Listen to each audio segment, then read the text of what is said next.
Hello everyone new to my channel, this is Unknown Shinobi and we will try to see if Conor Gallagher is actually important to Chelsea Football Club.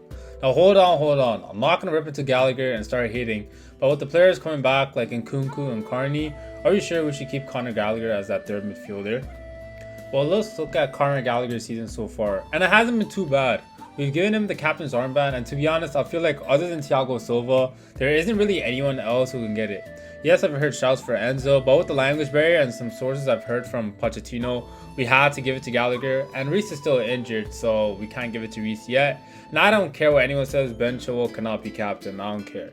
Conor's strength has mainly been his work rate, which I do feel we are lacking at this painting stage with Chelsea. His tackling and how Conor Gallagher covers ground, I do feel like that's important, and I do think for the run of games against Arsenal and the other tough games we have after the international break, he should play. Yeah, he's proper Chelsea and he plays for the badge. I still feel like he should be dropped for players like Nkunku and Carney if his form from the Burnley game and Fulham game drops. And to be honest, I don't feel like he played that well against Burnley. I feel like some of y'all are overrating him.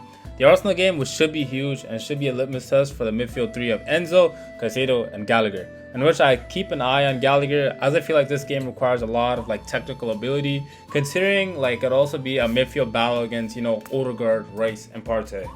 I definitely know Enzo and Caicedo will turn up, or at least be competent to handle the test, and these two should definitely be the partnership of the double pivot for the rest of the season. That's a dynamic duo, and I do not want Gallagher replacing any of them, as the potential for the other two are much higher.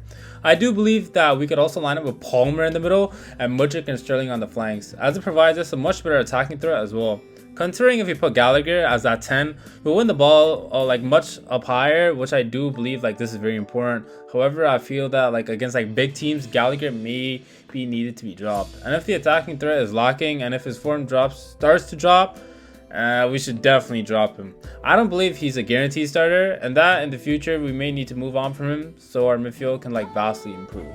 I guess we are all waiting for the big test against Arsenal, and I honestly can't wait. I obviously didn't want to make this video just ripping Conor Gallagher, but I felt like it was necessary, considering our future with Carney and Nkunku returning. Hope you guys liked the video. Click like and subscribe for more videos in the future, and I'll try my best to make these videos much better.